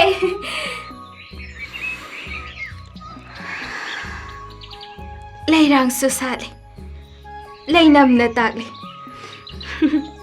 ꯃꯅꯥꯛꯁꯨ ꯌꯧꯔꯛꯂꯤ ꯂꯩ ꯁꯛ ꯇꯥꯛꯅꯕ ꯂꯩꯔꯥꯡ ꯁꯛꯇꯝ ꯂꯧꯗꯨꯅ ꯐꯥꯔꯒꯦ ꯈꯣꯏꯕꯨ ꯅꯥꯟꯊꯣꯛꯄ ꯌꯥꯔꯔꯣꯏ ꯆꯦꯟꯕ ꯌꯥꯔꯣꯏ ꯇꯥꯏꯅꯥꯎ ꯇꯥꯏꯅꯥꯎ ꯉꯥꯏꯍꯥꯛꯇꯪ ꯇꯨꯝꯒꯦ ꯇꯧꯕꯁꯦ ꯇꯨꯝꯕꯒ ꯑꯃꯠꯇ ꯌꯥꯔꯔꯣꯏ ꯐꯔꯦ ꯃꯁꯤꯗꯤ ꯆꯦꯜꯍꯧꯔꯒꯦ ꯀꯗꯥꯏꯗꯅꯣ ꯆꯦꯜꯂꯤꯗꯨꯕꯣ ꯍꯨꯔꯥꯟꯕ ꯐꯥꯔꯦ ꯆꯦꯟꯕ ꯌꯥꯔꯔꯣꯏ ꯂꯣꯠꯄ ꯌꯥꯔꯔꯣꯏ ꯑꯩꯁꯨ ꯂꯥꯛꯑꯦ ꯄꯨꯕꯤꯔꯣ ꯄꯨꯅꯤꯡꯕ ꯁꯥꯖꯦꯜ ꯉꯥꯏꯍꯥꯛꯇꯪ ꯇꯧꯒꯦ ꯇꯧꯕꯁꯦ ꯑꯃꯠꯇ ꯍꯦꯛ ꯌꯥꯔꯔꯣꯏꯗꯕꯅꯤ ꯑꯗꯨꯅꯦꯕ ꯆꯦꯟꯒꯅꯨ ꯀꯥꯟꯅꯔꯣꯏ ꯆꯦꯟꯕ ꯅꯠꯇꯦꯕ ꯆꯦꯟꯕ ꯅꯠꯇ꯭ꯔꯗꯤ ꯀꯩꯗꯧꯔꯤꯕ ꯍꯣ ꯁꯥꯖꯦꯜ ꯇꯧꯔꯤꯕ ꯁꯥꯖꯦꯜ ꯇꯧꯕꯅꯦꯕ ꯈꯨꯗꯩꯗꯨꯃꯒ ꯈꯨꯗꯩ ꯁꯦꯠꯂꯗꯤ ꯁꯥꯖꯦꯜ ꯇꯧꯕ ꯌꯥꯗꯦ ꯍꯥꯏꯅꯕ꯭ꯔꯣ ꯑꯗꯨꯏ ꯅꯠꯇꯦ ꯏꯕꯨꯡꯉꯣ ꯌꯨꯝ ꯃꯩ ꯆꯥꯛꯂꯐꯥꯎ ꯃꯆꯤ ꯂꯦꯡꯕꯤꯗꯕ ꯅꯪꯅ ꯑꯗꯨꯗ ꯂꯦꯡꯗ꯭ꯔꯤꯗꯣ ꯁꯥꯖꯦꯜ ꯇꯧꯕꯒꯤꯅꯤ ꯍꯥꯏꯕ ꯁꯥꯖꯦꯜ ꯇꯧꯕꯗꯕꯨ ꯑꯩ ꯎꯔꯒ ꯆꯦꯟꯕ꯭ꯔꯣ ꯋꯥꯍꯪꯒꯗꯤ ꯃꯈꯜ ꯃꯈꯜ ꯍꯥꯏꯗꯨꯅꯤꯅꯦ ꯈꯨꯝꯐꯝ ꯈꯪꯗꯕ꯭ꯔꯣ ꯀꯩꯗꯧ ꯂꯥꯛꯏꯅꯣ ꯅꯪ ꯎꯅꯕ ꯑꯩꯕꯨꯗꯤ ꯀꯔꯤ ꯎꯅꯕ ꯂꯥꯛꯄꯤꯔꯤꯕ ꯍꯣ ꯂꯩꯐꯝ ꯈꯪꯗꯤꯌꯦ ꯅꯈꯣꯏ ꯅꯃꯥꯟꯅꯕꯤ ꯁꯅꯥꯊꯣꯏ ꯍꯣꯏ ꯊꯥꯖ ꯍꯣꯏ ꯃꯌꯥꯝꯗꯨꯒꯤ ꯃꯅꯥꯛꯇ ꯆꯠꯄ ꯌꯥꯗ꯭ꯔꯣ ꯅꯪ ꯎꯅꯕ ꯂꯥꯛꯄꯕꯨ ꯁꯅꯥꯊꯣꯏ ꯍꯣꯏ ꯊꯥꯖ ꯍꯣꯏꯗ ꯆꯠꯀꯗ꯭ꯔꯣ ꯑꯄꯪꯁꯤꯗꯤ ꯍꯦꯟꯊꯣꯏ ꯑꯩ ꯊꯦꯡꯅꯩ ꯀꯗꯥꯏ ꯆꯠꯇꯣꯏꯕ ꯁꯖꯤꯛ ꯐꯥꯜꯂꯨꯒꯦ ꯇꯧꯕ ꯀꯔꯤꯒꯤ ꯉꯥꯒꯤꯅꯤꯅꯦ ꯏꯕꯦꯝꯃ ꯉꯥꯒꯤ ꯂꯥꯛꯃꯝꯃꯅꯤ ꯅꯪꯉꯔꯣꯏ ꯆꯦꯜꯂꯣ ꯃꯁꯤꯗꯤ ꯑꯗꯣ ꯑꯩꯈꯣꯏ ꯂꯩꯀꯥꯏ ꯊꯥꯕꯜꯗꯣ ꯆꯠꯂꯨꯁꯤꯔꯥ ꯅꯈꯣꯏꯅ ꯁꯤꯜꯂꯒ ꯆꯠꯂꯨꯁꯤꯔ ꯍꯥꯏꯔꯤꯗꯨꯕꯨ ꯌꯥꯅꯤꯡꯗ꯭ꯔꯗꯤ ꯆꯠꯂꯣꯏꯗꯧꯔꯤꯕ ꯑꯩꯕꯨꯗꯤ ꯆꯠꯂꯣꯏꯗ ꯑꯗꯨꯗꯤ ꯑꯩꯁꯨ ꯆꯠꯂꯔꯣꯏ ꯀꯔꯤꯒꯤ ꯆꯠꯅꯤꯡꯗ꯭ꯔꯕ ꯑꯣ ꯑꯗꯣ ꯑꯩꯅ ꯍꯥꯏꯕ ꯑꯃ ꯌꯥꯒꯦꯔꯥ ꯌꯥꯗꯧ ꯃꯥꯟꯗꯦ ꯍꯥꯏꯐꯥꯎ ꯍꯥꯏꯗ꯭ꯔꯤ ꯂꯩꯊꯣꯛꯇꯅ ꯍꯥꯏꯔꯣꯁꯦ ꯌꯥꯕ꯭ꯔꯥ ꯌꯦꯡꯒꯦꯕ ꯑꯗꯨꯕꯨꯔꯣ ꯊꯕꯛ ꯈꯖꯤꯛꯇꯪ ꯇꯧꯒꯦ ꯈꯟꯕꯁꯦ ꯑꯃꯠꯇ ꯍꯦꯛ ꯌꯥꯔꯣꯏꯗꯕꯅꯤ ꯀꯗꯥꯏꯗꯅꯣ ꯆꯠꯂꯤꯗꯨꯕꯣ ꯍꯣ ꯁꯖꯤꯛ ꯐꯥꯟꯕ ꯑꯩꯁꯨ ꯂꯥꯛꯀꯦ ꯉꯥꯏꯈꯣ ꯅꯪꯒꯤ ꯐꯤ ꯐꯖꯕꯁꯤꯡꯗꯨꯒ ꯀꯣꯟꯅ ꯑꯃꯨꯛ ꯁꯨꯒꯦ ꯌꯥꯅꯤꯕ ꯃꯁꯤꯗꯤ ꯉꯥꯏꯈꯨꯋꯣ ꯍꯦꯛꯇ ꯆꯠꯈꯤꯗꯧ ꯇꯧꯋꯤ ꯃꯁꯤ ꯅꯨꯄꯤꯁꯤꯗꯤꯕ ꯀꯩꯅꯣꯝ ꯍꯪꯒꯦꯕ ꯑꯥ ꯑꯩꯅ ꯍꯥꯏꯗꯣꯔꯤꯁꯦ ꯃꯨꯟꯅ ꯈꯜꯂꯒ ꯈꯨꯝꯃꯣꯕ ꯀꯣ ꯃꯨꯟꯅ ꯈꯜꯂꯒ ꯀꯩꯅꯣ ꯑꯃꯨꯛ ꯈꯨꯝꯗ꯭ꯔꯤꯁꯤꯅ ꯍꯣ ꯃꯨꯟꯅ ꯈꯜꯂꯒ ꯈꯨꯝꯒꯦ ꯇꯧꯕꯒꯤ ꯈꯜꯂꯤꯕ ꯌꯥꯝꯅ ꯐꯔꯦ ꯑꯗꯨꯗꯤ ꯌꯦꯡꯉꯣ ꯌꯦꯡꯂꯦ ꯍꯥꯏꯔꯛꯑꯣꯁꯦ ꯅꯣꯡꯖꯨ ꯊꯥꯅ ꯍꯧꯔꯛꯄ ꯃꯀꯨꯝ ꯃꯊꯥ ꯂꯥꯛꯂꯦ ꯇꯥꯛꯄꯅꯤ ꯉꯁꯤꯒꯤ ꯑꯁꯪꯕ ꯂꯝꯇꯥꯒꯤ ꯑꯇꯤꯌꯥꯁꯦ ꯐꯖꯗ꯭ꯔꯥ ꯊꯥꯕꯜ ꯆꯣꯡꯕꯒꯤ ꯋꯥꯅꯔꯤꯕ ꯃꯌꯥꯝꯁꯤꯗ ꯐꯖꯩꯒ ꯍꯥꯏꯔꯗꯤ ꯌꯥꯝꯃꯥꯡ ꯇꯦꯛꯆꯅꯤ ꯉꯥꯡꯅꯕ ꯌꯥꯔꯔꯣꯏ ꯑꯩ ꯊꯦꯡꯂꯦ ꯃꯁꯤꯗꯤꯕ ꯑꯩꯒꯤ ꯊꯕꯛꯁꯤꯒ ꯂꯩꯁꯤꯡꯅ ꯁꯨꯝ ꯄꯣꯝꯂꯝꯕ ꯑꯗꯨꯗꯒꯤ ꯂꯩꯁꯥ ꯇꯝꯂꯛꯄ ꯀꯔꯤꯗꯤ ꯈꯜꯂꯦ ꯂꯩ ꯁꯥꯠꯂꯒ ꯀꯔꯤꯕꯨ ꯈꯟꯗꯣꯏꯅꯣ ꯂꯩꯔꯥꯡꯗ ꯈꯣꯏꯒ ꯇꯣꯡꯂꯤꯁꯤꯗꯤ ꯃꯤ ꯂꯩ ꯊꯤꯖꯔꯤꯅꯤ ꯀꯩꯅꯣ ꯌꯦꯡꯉꯨꯅꯦ ꯌꯦꯡꯉꯣꯕ ꯌꯦꯡꯂꯤꯅꯦ ꯅꯣꯡꯁꯦ ꯆꯨꯒꯗ꯭ꯔꯥ ꯍꯥꯏꯗꯅ ꯍꯩꯃ ꯃꯇꯥ ꯑꯃꯅꯤꯅꯦ ꯑꯩꯉꯣꯟꯗ ꯌꯦꯡꯉꯨ ꯍꯥꯏꯔꯒ ꯀꯗꯥꯏꯗꯅꯣ ꯌꯦꯡꯂꯤꯗꯨꯕ ꯅꯣꯡꯁꯦ ꯆꯨꯔꯗꯤ फनी ꯑꯩꯗꯤ ꯊꯥꯕꯜ ꯆꯣꯡꯕ ꯌꯥꯎꯅꯤꯡꯗꯦ ꯁꯤꯗ ꯁꯨꯝ ꯂꯩꯅꯤꯡꯉꯦ ꯃꯥꯏꯗ ꯇꯩꯁꯤꯜꯂꯤꯕ ꯄꯤꯁꯨꯝꯗ ꯌꯦꯛꯁꯤꯜꯂꯤꯕ ꯆꯤꯝꯕꯥꯜꯗ ꯁꯪꯖꯤꯜꯂꯤꯕ ꯐꯖꯗ꯭ꯔꯥ ꯐꯖꯩ ꯌꯥꯝꯅ ꯐꯖꯩ ꯍꯥꯏꯇꯥꯔꯦ ꯌꯥꯝꯅ ꯅꯨꯡꯉꯥꯏꯔꯦ ꯉꯁꯥꯏꯈꯩ ꯀꯥꯎꯋꯦ ꯑꯩꯁꯦ ꯂꯥꯏ ꯈꯨꯔꯨꯝꯕ ꯆꯠꯀꯗꯧꯅꯦ ꯂꯩ ꯈꯤꯇ ꯍꯦꯛꯄꯤꯌꯨ ꯍꯥꯏꯒꯦ ꯂꯥꯛꯄꯅꯤ ꯂꯥꯛꯑꯣ ꯃꯤ ꯂꯥꯛꯑꯣꯕ ꯀꯗꯥꯏꯗꯅꯣ ꯆꯤꯡꯂꯤꯁꯤꯕꯣ ꯑꯥꯗꯒꯤ ꯂꯩ ꯄꯥꯝꯕꯤꯁꯦ ꯎꯕ꯭ꯔꯥ ꯃꯅꯥꯛꯇ ꯆꯠꯁꯤ ꯂꯥꯛꯑꯣꯕ ꯑꯗꯣ ꯆꯤꯡꯒꯅꯣꯕ ꯑꯩꯁꯨ ꯆꯠꯄ ꯍꯩꯌꯦ ꯃꯁꯤ ꯅꯨꯄꯤꯁꯤꯗꯤꯕ ꯑꯩꯒ ꯆꯠꯃꯤꯟꯅꯕꯁꯤ ꯅꯨꯡꯉꯥꯏꯇ꯭ꯔꯣ? ꯅꯨꯡꯉꯥꯏꯇꯦ ꯇꯜꯂꯦ ꯀꯥꯈꯠꯂꯣ. ꯑꯦ ꯇꯨ ꯑꯥꯗ ꯌꯦꯡꯈꯠꯂꯨꯅꯦ. ꯑꯥ ꯂꯩꯁꯤꯡꯁꯦ ꯑꯉꯥꯡꯕ ꯍꯪꯒꯥꯃꯄꯥꯟ ꯀꯌꯥꯗ ꯐꯖꯈ꯭ꯔꯕ. ꯌꯦꯡꯕꯩ ꯄꯦꯟꯕ ꯅꯥꯏꯗꯦ. ꯑꯩ ꯎ ꯀꯥꯕ ꯍꯩꯇꯦꯕ ꯑꯩꯉꯣꯟꯗ ꯍꯥꯏꯔꯛꯀꯅꯨ ꯅꯪ ꯑꯣꯏꯅ ꯍꯦꯛ ꯍꯦꯛ ꯎꯆꯣ ꯐꯩ ꯐꯩ. ꯑꯩ ꯎ ꯀꯥꯒꯦ. ꯑꯩ ꯎ ꯀꯥꯒꯦꯕ. ꯍꯩꯃꯥ ꯉꯥꯏꯈꯣꯕ ꯑꯁ ꯀꯥꯗ ꯀꯥꯈꯤꯅꯦ ꯁꯦ ꯑꯩ ꯍꯦꯛꯂꯒꯦꯕ ꯁꯦ ꯑꯩ ꯀꯥꯔꯒꯦꯕ ꯃꯤꯅ ꯀꯥꯎ ꯍꯥꯏꯔꯤꯉꯩꯗꯗꯤ ꯌꯥꯗꯦ. ꯍꯩꯖꯩ ꯃꯇꯤꯛ ꯌꯥꯝ ꯆꯥꯎꯊꯣꯛꯏ. ꯑꯗꯣ ꯑꯩ ꯀꯥꯔꯒ ꯍꯦꯛꯂꯒꯦ ꯍꯥꯏꯔꯦꯗꯅ ꯁꯦ ꯑꯩ ꯀꯥꯔꯕꯅꯤꯀꯣ ꯎꯁꯥꯁꯤꯡꯁꯤꯗꯤ ꯑꯣ ꯐꯔꯦ ꯃꯁꯤꯒꯤ ꯎꯁꯥꯁꯦ ꯑꯣꯏꯅ ꯍꯦꯛꯇ ꯄꯥꯏꯔꯒꯦ ꯐꯔꯦ ꯍꯩ ꯍꯩ ꯍꯦꯟꯊꯣꯏ ꯁꯤꯅ ꯌꯥꯔꯗ꯭ꯔꯥ ꯌꯥꯝ ꯐꯖꯩꯕꯣ. ꯑꯗꯒꯤꯗꯣ ꯑꯣ ꯁꯤꯁꯦ ꯑꯗꯨ ꯅꯠꯇꯦ. ꯑꯥꯗꯒꯤꯗꯣ ꯑꯗꯣꯝ ꯅꯥꯀꯟꯒꯤꯗꯣ ꯁꯤꯔꯣ ꯅꯠꯇꯦ. ꯑꯥꯗꯒꯤꯁꯦ ꯏꯁꯤꯡ ꯂꯣꯝꯗ ꯍꯩꯊꯕꯗꯣ. 이승실이 누랍니 헨토이 이승실이 누랍니 따라디 따로예. 따르고 웃비게. 길이 끼그레다 이로이버가 있더래 이락 나라가 시대나 뭐 누가 만져대 해. 아도 끼리두부. 호이다 누빠나부 거리기 따지르니 바래 핵다리 핵라게 여우가 더우래. 가라가. 헨토이 우시디 높다리 할머니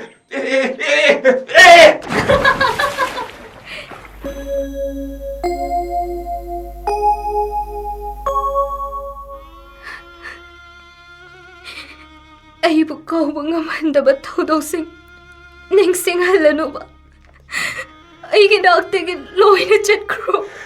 ꯆꯠꯂꯣꯏ ꯆꯤꯡ ꯄꯥꯠ ꯇꯨꯔꯦꯜ ꯃꯈꯣꯏ ꯄꯨꯝꯕꯅ ꯈꯟꯈ꯭ꯔꯕꯁꯨ ꯎꯃꯪ ꯋꯥꯃꯪꯅ ꯊꯠꯈ꯭ꯔꯕꯁꯨ ꯂꯩꯀꯣꯜ ꯂꯥꯟꯅ ꯆꯠꯈ꯭ꯔꯤꯕ ꯂꯩꯔꯥꯡꯗꯨꯒꯤ ꯂꯩꯅꯝꯗꯤ ꯐꯥꯎꯗꯨꯅ ꯂꯥꯛꯀꯅꯤ ꯅꯨꯡꯁꯤꯕ ꯂꯩꯅꯝꯅ ꯅꯪꯒꯤ ꯈꯣꯡꯒꯨꯜꯗꯤ ꯂꯤꯔꯛꯀꯅꯤ ꯅꯥꯔꯛ ꯃꯣꯡꯁꯣꯡ ꯃꯔꯛꯇ ꯀꯔꯝꯅ ꯉꯛꯄ꯭ꯔꯥ ꯊꯥꯖꯗꯕ꯭ꯔꯥ ꯊꯤꯔꯛꯂꯤꯕꯅꯤ ꯊꯤꯔꯤꯕꯅꯤ ꯃꯐꯝ ꯈꯨꯗꯤꯡ ꯀꯌꯥꯗꯤ ꯀꯨꯏꯔꯦ ꯅꯪꯅ ꯂꯣꯠꯂꯤꯕ ꯀꯔꯤꯒꯤ ꯂꯣꯠꯂꯤꯕꯅꯣ ꯅꯈꯣꯏ ꯄꯨꯝꯅꯃꯛꯇꯒꯤ ꯂꯥꯞꯅ ꯆꯠꯂꯕꯤ ꯑꯩꯕꯨ ꯀꯔꯤꯒꯤ ꯑꯃꯨꯛ ꯊꯤꯔꯛꯂꯤꯕꯅꯣ? ꯍꯦꯟꯊꯣꯏ ꯑꯩꯒꯤ ꯀꯥꯏꯔꯕ ꯁꯛꯐꯝꯁꯦ ꯎꯗꯅꯕ ꯑꯩꯅ ꯂꯣꯠꯄꯁꯦ ꯀꯔꯤꯒꯤ ꯑꯃꯨꯛ ꯀꯥꯏꯍꯧꯕꯤꯕꯅꯣ? ꯍꯦꯟꯊꯣꯏ ꯅꯪꯒꯤ ꯊꯃꯣꯏꯒꯤ ꯃꯃꯤꯗꯣ ꯑꯩ ꯎꯏ.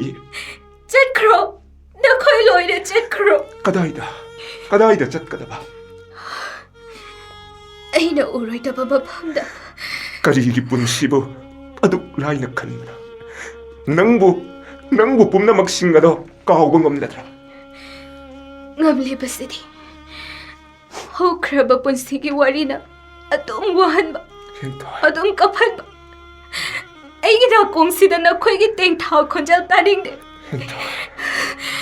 ꯑꯗꯨꯒꯤ ꯃꯍꯨꯠꯇ ꯆꯠꯈ꯭ꯔꯕ ꯑꯩꯒꯤ ꯃꯣꯡꯐꯝꯗ ꯅꯨꯡꯁꯤꯕ ꯏꯁꯩ ꯁꯛꯂꯛꯎ. ꯀꯔꯤ ꯍꯥꯏꯕ? ꯀꯩꯅ ꯋꯥꯔꯤ ꯂꯤꯕꯤꯗꯨ. ꯀꯔꯤꯅꯣ?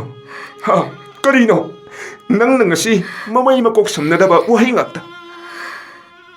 ꯑꯩꯗꯤ ꯆꯠꯂꯅꯤ. ꯀꯗꯥꯏꯗ? ꯅꯨꯡꯁꯤꯗ꯭ꯔꯥ ꯃꯇꯝꯗꯣ? ꯍꯔꯥꯎ ꯃꯣꯃꯣꯟ ꯅꯣꯛꯄ ꯊꯃꯣꯏ ꯑꯅꯤꯒꯤ ꯋꯥꯔꯤꯗꯣ. ꯍꯦꯟꯊꯣꯏ ꯉꯁꯤꯗꯤ ꯇꯥꯝꯈ꯭ꯔꯦꯀꯣ. ꯍꯦꯟꯊꯣꯏ ꯀꯥꯏꯅꯅꯤ ꯈꯪꯂꯕ ꯑꯩꯅ ꯀꯔꯤꯒꯤꯅꯣ ꯀꯥꯏꯅꯕꯕꯨ ꯑꯁꯨꯛ ꯀꯤꯔꯨꯔꯤꯕ? ꯍꯦꯟꯊꯣꯏ 이tom따게 නුසිබබු අසු ඕනබ꯭‍ර ꯍꯦꯟꯊꯣꯏ ꯅꯪ ꯋꯥ ꯌꯥꯝꯅ ꯉꯥꯡꯒꯅꯨ. ꯊꯥꯕꯜꯅ ꯐꯤꯉꯧ ꯐꯧꯔꯕ ꯑꯍꯤꯡꯗ ꯂꯨꯄꯥ ꯃꯆꯨ ꯃꯔꯛꯇ ꯅꯪꯅ ꯂꯥꯛꯈꯤꯗꯣꯏꯅ. ꯀꯔꯤꯒꯨꯝꯕ ꯃꯇꯝꯗꯁꯨ ꯅꯪꯅ ꯏꯅꯥꯛꯇ ꯂꯩꯔꯕꯣꯏꯇ ꯈꯜꯂꯤ. ꯑꯗꯨꯕꯨ ꯅꯪꯗꯤ ꯅꯣꯡꯃꯇꯁꯨ ꯅꯤꯡꯁꯤꯡꯈꯤꯗ꯭ꯔ ꯃꯥꯜꯂꯦ. ꯑꯩꯈꯣꯏ ꯑꯅꯤꯒꯤ ꯍꯧꯈ꯭ꯔꯕ ꯋꯥꯔꯤꯁꯤꯡꯗꯣ ꯅꯪꯗꯤ ꯄꯨꯝꯅꯃꯛ ꯀꯥꯎꯔꯝꯂꯦ. ꯀꯥꯎꯕ ꯇꯝꯂꯤꯕꯅꯤ ꯑꯩꯁꯨ. ꯅꯣꯡꯖꯨꯒꯤ ꯅꯨꯃꯤꯠ ꯊꯥꯕꯜꯒꯤ ꯑꯍꯤꯡ ꯀꯥꯎꯒꯦ ꯈꯟꯕꯅ ꯑꯩꯕꯨ ꯅꯤꯡꯁꯤꯡꯕꯒꯤ ꯑꯍꯧꯕ ꯑꯣꯏꯍꯜꯂꯤ ꯃꯗꯨꯇ ꯅꯤꯡꯁꯤꯡꯗꯅꯕ ꯂꯣꯠꯂꯤꯕꯁꯤꯗꯤ ꯂꯣꯠꯄꯗꯨꯅ ꯌꯥꯔꯕ꯭ꯔꯥ ꯅꯪꯕꯨ ꯉꯝꯂꯒꯗ꯭ꯔꯥ ꯉꯁꯤꯗꯤ ꯑꯩ ꯍꯦꯟꯊꯣꯏ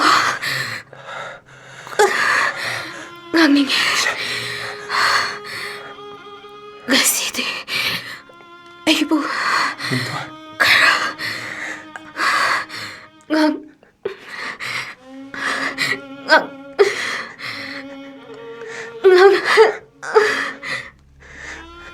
헨토이 헨토이 헨토이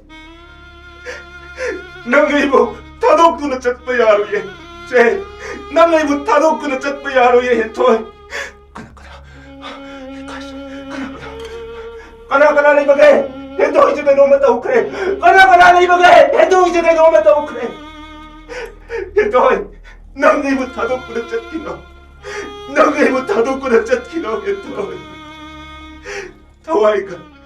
타와이가 악장한 그 cây đồ nung đất các ta nào bây giờ đối với em thôi